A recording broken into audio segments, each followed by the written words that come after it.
नाथ ने लांघी भाषा की मर्यादा, विधानसभा की कार्यवाही को बकवास बताया। बीजेपी ने की विधानसभा अध्यक्ष से शिकायत। क्या कमलनाथ की बढ़ेगी मुसीबत? कभी आइटम तो कभी भारत बदनाम जैसे विवादित बयान देने वाले कमलनाथ फिर भाषा की मर्यादा लांघ गए। नेता प्रतिपक्ष कमलनाथ ने एक इंटरव्यू के दौरान विधानसभा की कार्यवाही को बकवास बताया। यह बयान अब उनके लिए मुश्किलें बढ़ा सकता है। कांग्रेस भी इस मामले में बैकफुट पर नजर आ रही है। तो अब वो बयान सुन लीजिए जिसको लेकर कमलनाथ घिर गए हैं। बात तय नहीं है, पर यह बात सही है कि मैं विधानसभा में कम समय दिया है, क्योंकि मुझे 200 लोगों से रोज मिलना है। मैं वहां क्या बीजेपी की बकवास सुनूंगा या 200 लोगों से? इस बयान पर बीजेपी ने कड़ी आपत्ति जताई है। इस मामले में विधानसभा अध्यक्ष से शिकायत की गई है। बीजेपी ने तो आगामी सत्र में कमलनाथ के खिलाफ विशेषाधिकार हनन का प्रस्ताव लाने की बात तक कह दी है। और कानूनी प्रक्रिया में व्यवस्था है कि अगर एक शब्द भी कोई संसदीय मर्यादा के खिलाफ होता है तो माननीय लोकसभा अध्यक्ष और माननीय विधानसभा अध्यक्ष उसको डिलीट करते हैं सदन की आपत्ति पर। लेकिन बीजेपी के लोग वहां बकवास करते हैं। आपने उन चुने हुए जनप्रतिनिधियों के साथ साथ संसदीय प्रक्रिया का घोर अपमान किया है। पत्र आपने पहुंचा दिया? बिल्कुल बिल्कुल, माननीय विधानसभा अध्यक्ष जी को मैंने पत्र भेजा है। विधानसभा यदि ऐसा लगता है किसी को कि बकवास है, विधानसभा में कुछ नहीं है, तो विधानसभा से बाहर जाना चाहिए। विधानसभा से इस्तीफा देकर के बाहर हो जाना चाहिए। उसमें कोई किसी को रोका किसी ने थोड़ी है कि कोई रोकता है किसी को। जो संस्था अपने को बेकार दिखाई पड़ती है उस संस्था में अपने को रहने नहीं चाहिए, प्रयास ये होना चाहिए। परंतु ये मैं दोनों का देख रहा हूँ, पत्र आ गया है, उसको भी निकलवाता हूँ कि वास्तव में उन्होंने कहा क्या है, और जितना उन्होंने कहा उसको देख लेता हूँ। उसके बाद जो भी नियम प्रक्रिया के भीतर हो वो कार्रवाई कर लीजिए। केंद्रीय मंत्री, संसदीय कार्य मंत्री, मुख्यमंत्री, नेता प्रतिपक्ष रहने वाले विधानसभा की कार्यवाही को अगर बकवास कहेंगे तो इससे ज़्यादा चिंतनीय बात क्या होगी। हमारी पार्टी के विधायक ने इसको गंभीरता से लिया है और इनके खिलाफ विशेषाधिकार का मामला लेकर आएंगे विधानसभा में और अध्यक्ष जी से निवेदन करेंगे कि इन पर विशेषाधिकार हनन की वैधानिक कार्रवाई करें। जानकारों की माने तो कई बार कमलनाथ को अपने बयानों की भारी कीमत तक चुकानी पड़ी है। सिंधिया को सड़क पर उतरने के लिए कहने पर उन्हें सत्ता से बाहर होना पड़ा, लेकिन इस बार की स्थिति अलग है। वो नेता प्रतिपक्ष है।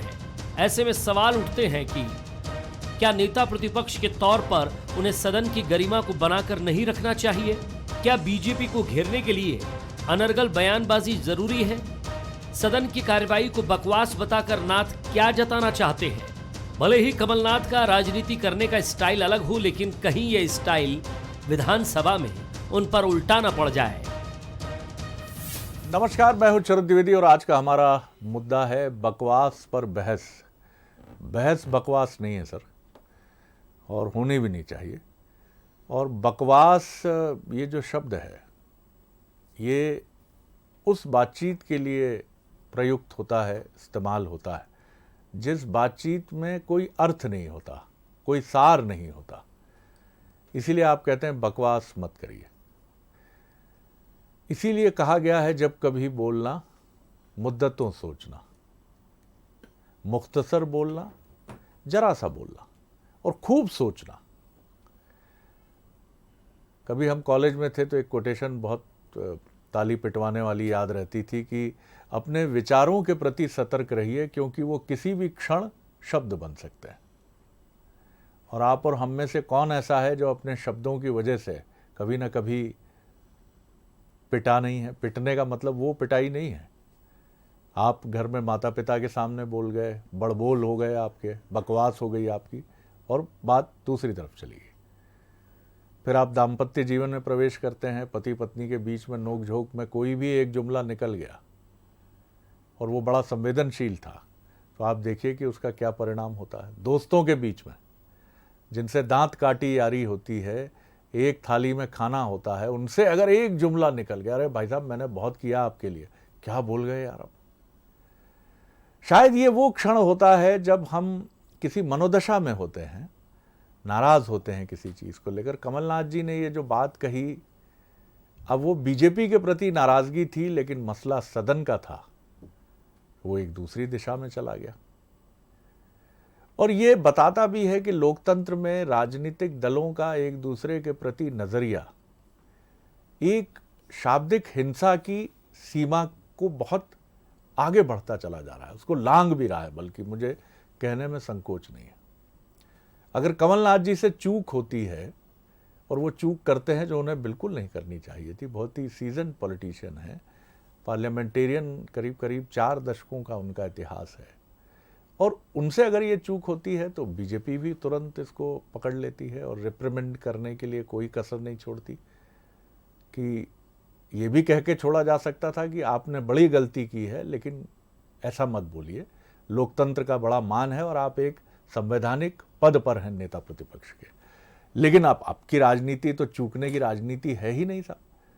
आपने एक भी शाब्दिक गलती की या अपने एक्ट से कोई गलती की, तब तो आपके इर्द गिर्द ऐसा घेरा बना दिया जाता है कि आपका निकलना मुश्किल होता है। और बयान इसीलिए तो ये दौर तो वो है कि जब नेताओं को सबसे ज़्यादा सावधान रहना चाहिए मोबाइल से, जो उन्हीं के कार्यकर्ता लेकर खड़े रहते हैं, और फट से वो बेचारे सोचते हैं कि भाई साहब का बड़ा अच्छा वायरल कर रहे हैं, और पता चला भाई साहब तो वहाँ कोई ऐसी बात कह रहे हैं जो खबर है। और इसी तरह से इस तरह की शब्दावली जो है, जिसको उन्होंने कह तो दिया, लेकिन अब ये मसला बड़ा हो गया। तो ये बहुत सोचने की बात है, और क्योंकि ये मसले ऐसे हैं जिनको आप कितने भी किसी भी रूप में लें, लेकिन निश्चित तौर पर एक शाब्दिक मर्यादा, शब्दों की एक मर्यादा। क्या सदन अब ऐसा मंच हो गया है जहां पक्ष और विपक्ष के बीच की चर्चा इस तरह के शब्दों से तौली जाएगी, जिनको कहने में भी संकोच होता है? और अगर ये राय पक्ष विपक्ष के नेता ये बात कह रहे हैं सत्ताधारी दल के लिए, तो ये दोनों का एक दूसरे के प्रति सम्मान जो है उसके गिरते स्तर को भी दर्शाता है। आज इसी पर हम बात करेंगे। जो मेहमान हमारे साथ हैं उनसे मिल लीजिए। मेरे साथ हैं वरिष्ठ पत्रकार, राजनीतिक विश्लेषक संदीप पौराणिक जी, बहुत स्वागत है उनका। हमारे साथ हैं डॉक्टर हितेश वाजपेयी, बीजेपी के प्रवक्ता, नागरिक आपूर्ति निगम के पूर्व चेयरपर्सन, उनका बहुत स्वागत। मिथुन अहिरवार जी हैं हमारे साथ, सुपठित युवा नेता, और आर्टिफिशियल इंटेलिजेंस के भी मुझे बताया गया है कि वो अध्येता तो नहीं कहूँगा, स्कॉलर, लेकिन उसके भी जानकार हैं, पढ़ाई लिखाई में उनके शामिल है, और कांग्रेस के चमकते प्रवक्ता तो वो हैं ही। और मैं अकिंचन सर अज्ञानी आपके सामने हूँ ही, तमाम विषयों को लेकर प्रस्तुत होता हूँ। संदीप जी, पहली टिप्पणी आपकी।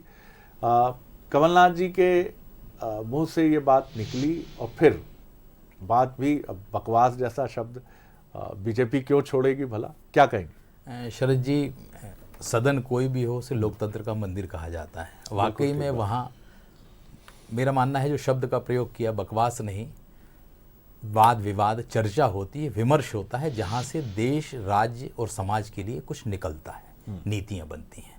लेकिन जहाँ तक आपने बात कही बीजेपी की, ये मान लीजिए कि कमलनाथ जी का इंटरव्यू था वो 7 मिनट का है, और उस 7 मिनट के इंटरव्यू में बीजेपी ने एक चीज़ पकड़ ली। आप ये मान के चलिए कि बीजेपी की कितनी पैनी नज़र है कांग्रेस के नेताओं पर, यह संदेश इससे मिल गया।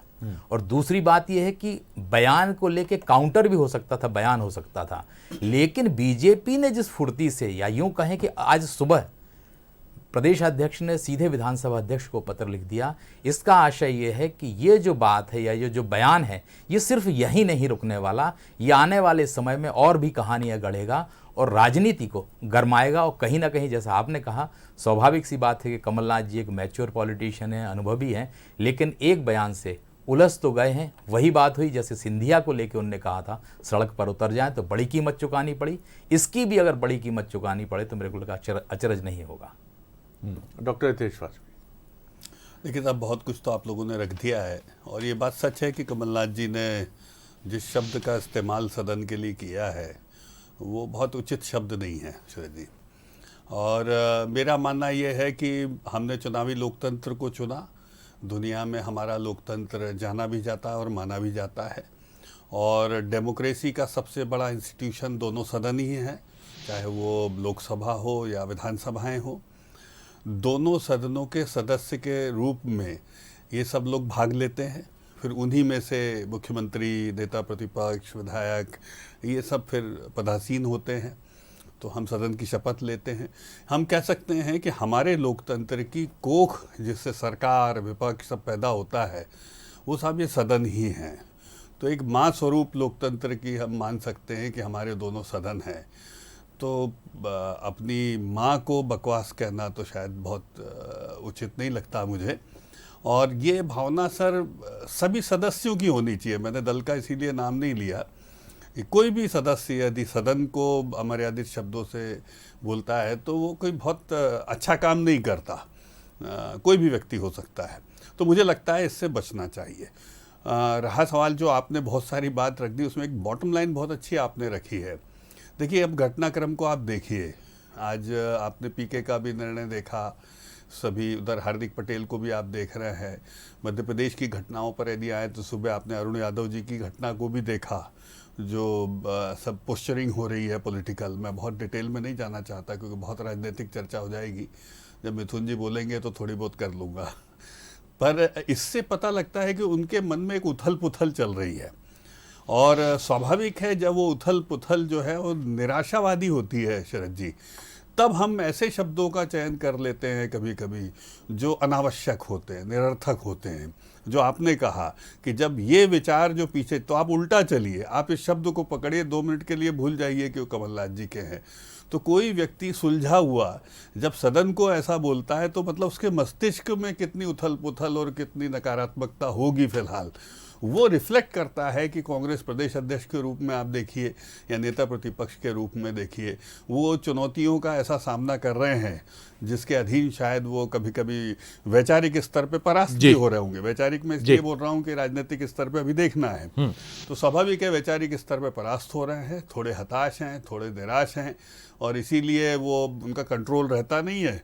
उन्हीं विचारों की अभिव्यक्ति फिर वो हमको गाली देने में या सदन को गाली देने में निकल जाती है। मिथुन जी, डॉक्टर हितेश वाजपेयी ने जो विश्लेषण किया है उसके कई सिरे बहुत महत्वपूर्ण हैं, क्योंकि उससे सहमति असहमति में नहीं जताऊंगा, क्योंकि मैं जिस चेयर पे बैठा हूँ वहाँ मुझे इसको लेकिन उन्होंने जिन बातों को कहा है, क्योंकि या तो ये बहुत ज़्यादा उन पर वर्क प्रेशर है, दायित्व उनके ऊपर बहुत अधिक है, जो स्वाभाविक है, दिख भी रहा है। दूसरी चीज़, मैं संदीप जी की इस बात से बड़ा इत्तेफाक रखता हूँ कि बीजेपी जिस तरह गोल करने के लिए पासेस देती है कि अगर जिसने भी पकड़ा इस बात को, फिर वीडी शर्मा जी सुबह से पिक्चर में आ जाते हैं, नरोत्तम मिश्रा जी सपोर्टिंग में बिल्कुल तैयार रहते हैं, विधानसभा तक बात पहुंच जाती है, विधानसभा अध्यक्ष के संज्ञान में आती है, उनका भी रिएक्शन इस पर एक संवैधानिक संस्था के प्रमुख के नाते आता। आपके यहाँ भी ये प्रक्रिया अपनाई जा सकती थी। अगर कमलनाथ जी के डिफेंस में आना था, सबसे पहले माननीय दिग्विजय सिंह जी, अजय सिंह जी, अरुण यादव जी, सुरेश पचौरी जी बहुत सुलझे हुए और संसदीय प्रक्रिया के जानकार एक राजनेता के तौर पर पहचाने जाते। ये 5 नेता अगर खड़े हो जाते एक साथ कि कमलनाथ जी ने ये जो बात कही है उसका संदर्भ ये है, जो भी तर्क दलीलें होती, लेकिन आपके यहाँ ये समन्वित एक रणनीति बीजेपी की तरह नजर नहीं आती। देखिए शरद जी, सबसे पहले तो ये जो बात कही गई है और जिस कॉन्टेक्स्ट में बीजेपी नेताओं के बयान आए हैं उसमें इस बात को स्पष्ट कर देना आवश्यक है। ये जो आपने पैकेज में भी आप जो चला रहे हैं कि सदन की कार्रवाई को उन्होंने बकवास नहीं बताया, जिस इंटरव्यू की बात हो रही है वो वीडियो के फॉर्म में और टेक्स्ट के फॉर्म में भी है। उन्होंने कहा कि बीजेपी के लोगों की बकवास वो सुनना नहीं चाहते। और ये हुआ क्यों? क्योंकि अभी जिन 3 महानुभावों के हमने बाइट्स देखी, उसमें एक वीडी शर्मा जी हैं, वो कमलनाथ जी को कपटनाथ जी कहते हैं, जी भी नहीं कहते, कपटनाथ केवल कहते हैं। नरोत्तम मिश्रा जी कहते हैं कि ये जो उम्र है उनकी संन्यास लेने की, इसमें वो सेहरा पहन करके आ जाएं। कमल पटेल जी कहते हैं कि ये तो सांप हैं। हमारी पार्टी की जब बात आती है तो हमें रावण की औलाद बताया जाता है, हमें खा गए शक्कर पी गए तेल वाली पार्टी बताया जाता है, हमें लश्कर कांग्रेस कहा जाता है। फिर भी हमने इस मर्यादा को बनाए रखा। लेकिन संभवतः भारतीय जनता पार्टी की वो जो दिशा है कि कांग्रेस को आप कुछ भी कह लीजिए, कांग्रेस की कोई भी बात आप कर दीजिए, विषय है जनता की बात है। जिस सदन को लेकर के उन्होंने भाजपा के नेताओं की बात कही, उदाहरण के तौर पर उस सदन में पिछले 6 सेशन से, मेरे ख्याल से 8 सेशन से कांग्रेस पार्टी हर बार एक लगातार प्रश्न पूछ रही है कि 27 लाख किसानों की जो कर्ज माफी हुई थी उसकी जानकारी सरकार हमको दे दे। सरकार की तरफ से 1 लाइन का लिखित उत्तर आता है, जानकारी एकत्र की जा रही है। अब ये जुमलेबाजी है, घोषणावीरी है, बकवास है, झूठ है, प्रपंच है, कुतर्क है, भ्रम है, क्या है ये जनता फैसला करे। लेकिन ऐसी बातें, मिथुन जी, कोई ऐसा शब्द भी कि वहां बीजेपी का एक तरफा नजरिया है, मनमाना रवैया है, लोकतंत्र के लिए चुनौती पैदा करने वाला नज़रिया और रवैया है, इसलिए मैं वहाँ बैठना नहीं चाहता। शरद जी, उन्होंने ये नहीं कहा कि मैं बैठना नहीं चाहता, उन्होंने ये कहा कि भारतीय जनता पार्टी लोगों को भ्रमित कर रही है और भारतीय जनता पार्टी की कभी कभी बातें बकवास लगती हैं। और ये हो क्यों रहा है? देखिए, जिस सदन के लिए उनके बारे में भारतीय जनता पार्टी के लोग कार्रवाई करने की बात कर रहे हैं, सबसे पहले तो कमलनाथ जी संसदीय मर्यादाओं को भारतीय जनता पार्टी के किसी भी नेता से बेहतर जानते हैं।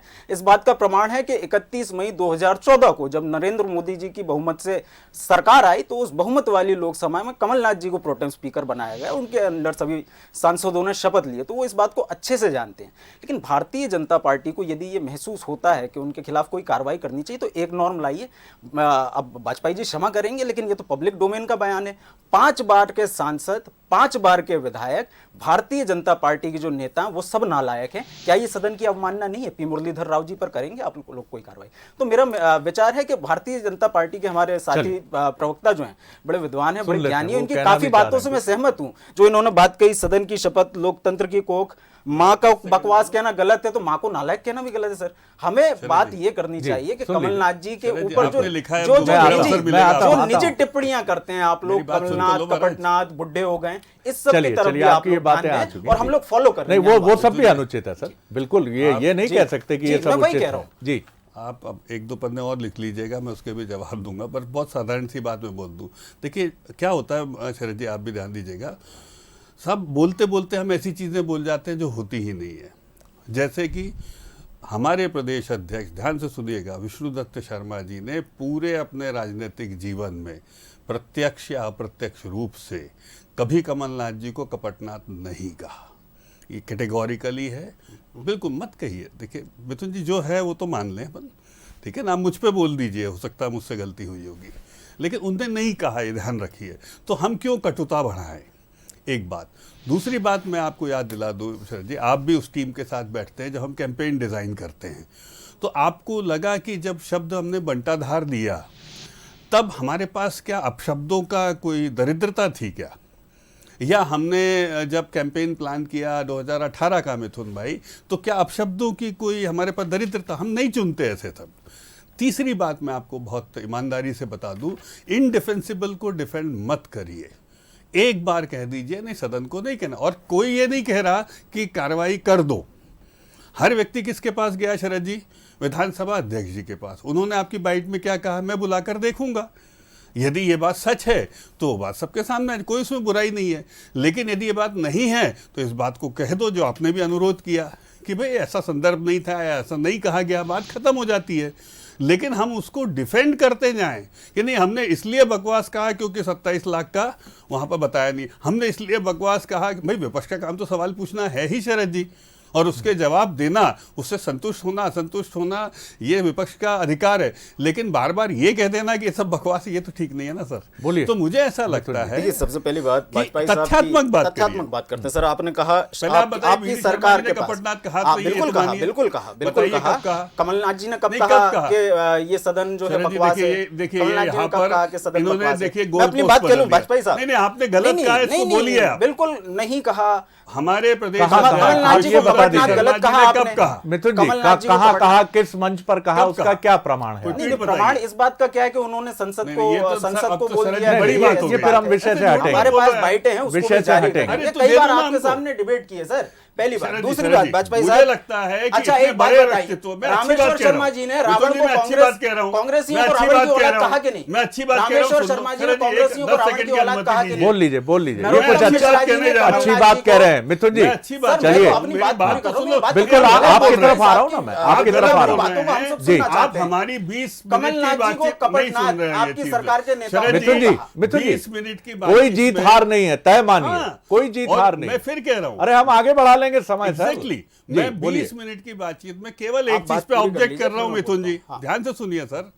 मैं आपको बहुत विनम्रता से कह रहा हूं, 20 मिनट की बातचीत में एक चीज विलोपित कर दीजिए जब तक आप तथ्य लाएं कि हमारे प्रदेश अध्यक्ष विष्णुदत्त शर्मा जी ने कभी भी अपने जीवन में प्रत्यक्ष या अप्रत्यक्ष रूप से उनको कपटनाथ नहीं कहा। लेकिन डॉक्टर वाजपेयी, ये सच है कि आपकी पार्टी की तरफ से कई कॉर्नर से, मैं नाम पर नहीं जाऊंगा, मैं सहमत हूं कमलनाथ आपकी जी या बात से। कांग्रेस के लिए, तो ये आप उस टीम का हिस्सा रहे हैं। स्वर्गीय अनिल माधव दवे जी बिल्कुल, हम हमेशा denounce कहते थे कि वरिष्ठ बुजुर्गों पर, महिलाओं पर और बच्चों पर बीजेपी इलेक्शन कैंपेन में कभी छीटाकशी की भाषा नहीं बोलती। इसका सबूत मैं बताता ये हूं सर। ये मैं आपके सहमत हूं जी। मिथुन जी, मैं आपको भी बताता हूं। देखिए, हम जब इसको डिस्कस करते हैं, हमारे यहाँ कुछ प्रवक्ताओं से गलती हुई मिथुन जी, मैं तो कह रहा हूं आपके सामने, स्वीकार कर रहा हूं।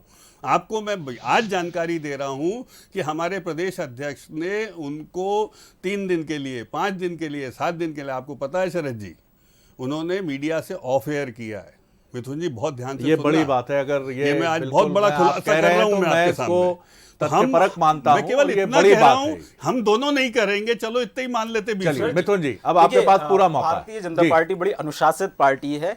कमलनाथ जी को भाजपा ने कभी कपटनाथ जी नहीं कहा। मैं उम्मीद करता हूं वाजपेयी जी पर इस विषय में कोई कार्रवाई नहीं की जाएगी। दूसरी बात मैं कहना चाहता हूं, भारतीय जनता पार्टी के लोगों ने ये जो बात कही है कि शब्दों की दरिद्रता हमारे पास तब नहीं थी जब हम दिग्विजय सिंह जी पर अटैक करते थे, क्या वो दरिद्रता आज आ गई है?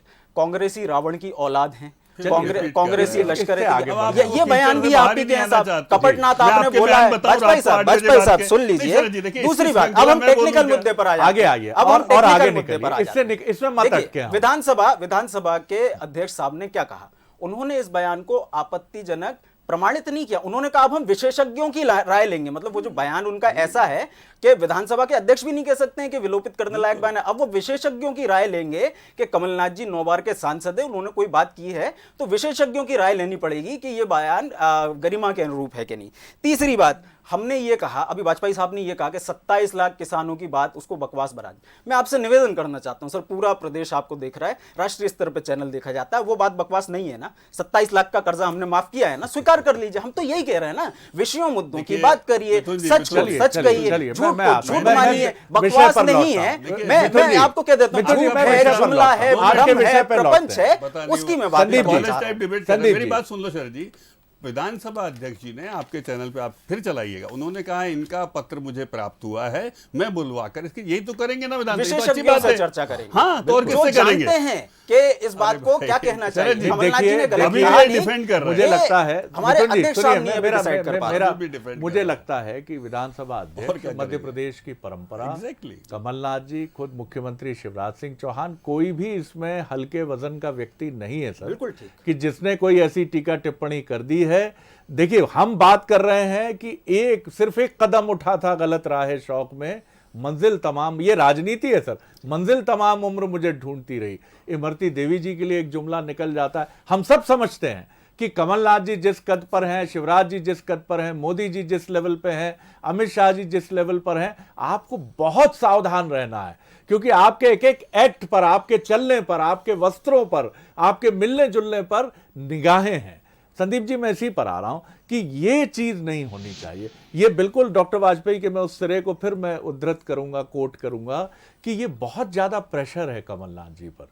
ये एक कहीं प्रेशर है और बीजेपी ये चाहती है कि वो दबाव बना कर रखे। देखिए, क्रिकेट में यही होता है, फुटबॉल में और हॉकी में मैन टू मैन मार्किंग होती है, और बीजेपी की पूरी man to man marking PCC chief और नेता प्रतिपक्ष कमलनाथ जी के इर्द गिर्द ही है।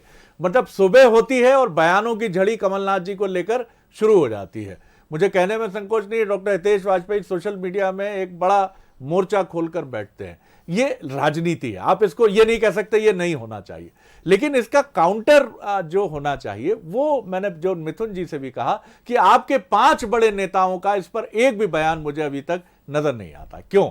शरद जी, आपने खेल की बात कही। जब एक कोई नया बैट्समैन आता है पिच पर तो उसके चारों तरफ फील्डिंग बहुत टाइट कर दी जाती है प्रेशर बिल्ड करने के लिए, और वो गलत बॉल खेल जाता है। अच्छा खिलाड़ी भी होता है, दबाव में वो गलत बॉल खेल जाता है। जहां तक आपने कांग्रेस की बात कही कि एकजुटता के साथ, शरद जी, क्या ये वक्त नहीं था कि वो लिस्ट कांग्रेस जारी करती जिसमें असंसदीय शब्दों का जिक्र था, तर्क देती, वो कांग्रेस के नेता सामने आते और ये बताते कि विधानसभा में इस शब्द का प्रयोग कभी किया गया, डिलीट किया गया।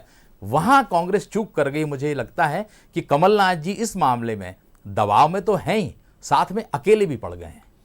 जी मिथुन जी, इसी पर हम आपका जवाब चाहते हैं कि देखिए, बीजेपी ने अगर एक मसला उठाया तो उसने लोकतंत्र की जो ट्रेडिशन है उसके हिसाब से उठाया। उसने विधानसभा अध्यक्ष जी का दरवाज़ा खटकाया, विधानसभा के सामने ये विषय रखा, जो भी निर्णय होगा। और मैं फिर कहूँगा कि निर्णय कोई ऐसा नहीं होगा कि जो बहुत ही आसमानी सुल्तानी हो जाएगा, वो करके कि ठीक है साहब, वो चलिए छोड़ते हैं इसको, क्योंकि नेता प्रतिपक्ष से जुड़ा मसला। लेकिन आपकी पार्टी का स्टैंड, नजरिया, जिस मजबूत रणनीति के साथ आपको भी बीजेपी का जवाब देना था, क्योंकि बहुत सारे नेता हैं, ये बिल्कुल आप ठीक कह रहे हैं कि जिनकी शब्दों की मर्यादा का स्तर अतिक्रमण करता है शालीनता। देखिए, आपके उत्तर से पहले एक तथ्यात्मक जानकारी मैं दे दूं। 16 सितंबर 2020 को सागर में ये बात वीडी शर्मा जी ने कही है कि कमलनाथ कपटनाथ हैं और कांग्रेस के अंतर्राष्ट्रीय झूठे हैं, ये भाषा उनकी थी। दूसरी बात मैं ये निवेदन करना चाह रहा हूँ कि भारतीय जनता पार्टी और कांग्रेस की बात अलग है, लेकिन मुझे बड़ी उम्मीद है गिरीश गौतम जी से, क्योंकि इन्होंने लोकतंत्र की परंपराओं को सहेजने के लिए एक वो नई किताब लेकर के आए, एक डिक्शनरी लेकर के आए, जिसके आधार पर कई सारे ऐसे शब्द हैं जो संसदीय गरिमा के अनुरूप नहीं है, उनको बाहर करने का उनका प्रयास है। ये अलग बात है कि उनके पुत्र जब एक टोल नाके पर जाते हैं तो उससे उसी मर्यादा को तार तार लगता है वो, और वो मैं ये कहता हूँ कि ये उनका किसी व्यक्ति की मर्यादा का आप उससे परिवार से मैं केवल ये कह रहा हूँ कि भारतीय जनता पार्टी, मैं ये कह रहा हूँ ना कि उनके पुत्र की कोई उनकी पुत्र की गलती के लिए वो जिम्मेदार नहीं है। उनके तो ये उसी में ले आना चाहते हैं। मैं कागज खत्म हो गया, उनके लिख के लाए थे वो खत्म हो गया है, जिम्मेदार नहीं है। लेकिन भारतीय जनता पार्टी के लोग उस बात पर कोई कार्रवाई नहीं करते हैं। भारतीय जनता पार्टी की सरकार की जिम्मेदारी है ना उस विषय में कार्रवाई करने की। जो आप इसका उत्तर दे क्या कर रहे हैं? अरे ये बताइए, कांग्रेस पार्टी पर आरोप लगा करके कब तक आप लोग राजनीति करेंगे? देखिए मिथुन जी, यहाँ बड़ा मसला ये भी है कि अगर सत्र जल्दी समाप्त हो रहा है तो उसमें कांग्रेस की भूमिका इस रूप में होनी चाहिए कि हमने असहमति का पत्र विधानसभा अध्यक्ष को दिया है, वो चीज नहीं है आपके पास, इसीलिए कुछ बातें ऐसी हो जाती हैं। जी, आप बहुत कम वक्त है, 30 सेकंड मैं बस 30 सेकंड में बोलूंगा। देखिए, आप सब लोगों को अंदर की बात पता है, कार्य मंत्रणा समिति पता है। कमलनाथ जी को 4 दिन का सत्र है तो पहले दिन ही वो आते हैं, उसी दिन विधायक दल एक दिन पहले करके वो दिल्ली निकल जाते हैं। ये पहली बार है कि वो रुके हैं, और आजकल तो दिल्ली नहीं, दुबई भी चले जाते हैं, आमंत्रित नहीं किया, दुबई चले जाते हैं। दुबई में आपने अधिकांश समय निकलता है। तो होता क्या है कि चूंकि वो कम स्टे करते हैं।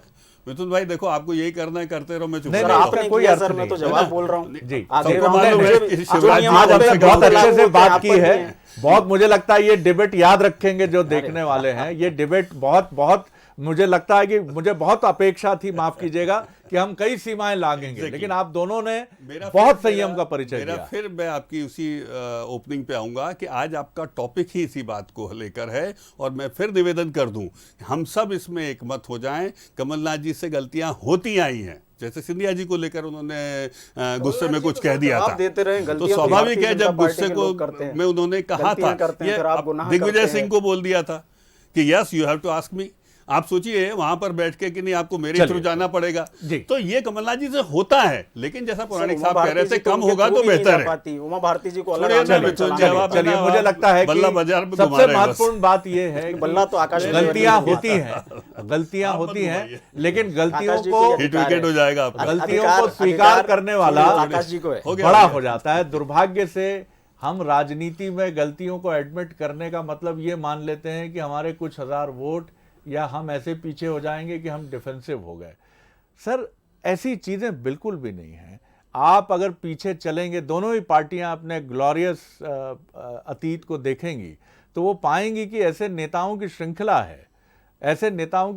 है। मैं एक उदाहरण आपके सामने रखूंगा। जब बीजेपी के एक प्रधानमंत्री थे, नाम नहीं लूंगा, बायस्ड होते हैं, और मध्य प्रदेश के ही एक राजनेता थे, और उन्होंने ही मुझे ये प्रसंग बताया, जो कांग्रेस के थे। उन्होंने कहा हमने कुछ उन प्रधानमंत्री जी बीजेपी के लिए कुछ ऐसे शब्द कह दिए, तो वो लॉबी में उन्होंने मुझे बुलवाया और मुझसे कहा कि तुम्हारे पास तो शब्द और भाषा है, मुझे दुख इस बात का नहीं है कि तुमने व्यक्तिगत तौर पर मेरे ऊपर कुछ आक्षेप लगाए, तुम्हारे पास जब शब्द, भाषा, तर्क, दलीलें हैं तो ये रास्ता तुमने क्यों पकड़ा?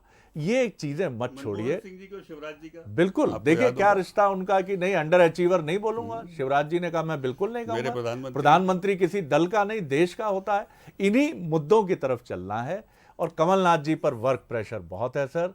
दिल्ली में 25 दिन में 3 मीटिंग सोनिया जी के साथ, तमाम एपिसोड्स, नेता प्रतिपक्ष, क्योंकि उनके ऊपर बहुत दायित्व है, बहुत कम वक्त है, कम वक्त में अपनी पार्टी को खड़ा करना है, तमाम मुद्दे हैं। लेकिन इसके बीच में ये ज़रूर बात है कि पार्टी को उनके साथ बैठना होगा, सीनियर लीडर्स को, यंग लीडर्स को, और उनको रिलैक्स करना होगा, क्योंकि एक रिलैक्स बॉडी लैंग्वेज कभी भी इस तरह की शब्दों की चूक और त्रुटि नहीं करती है। बहुत शुक्रिया आप तीनों का।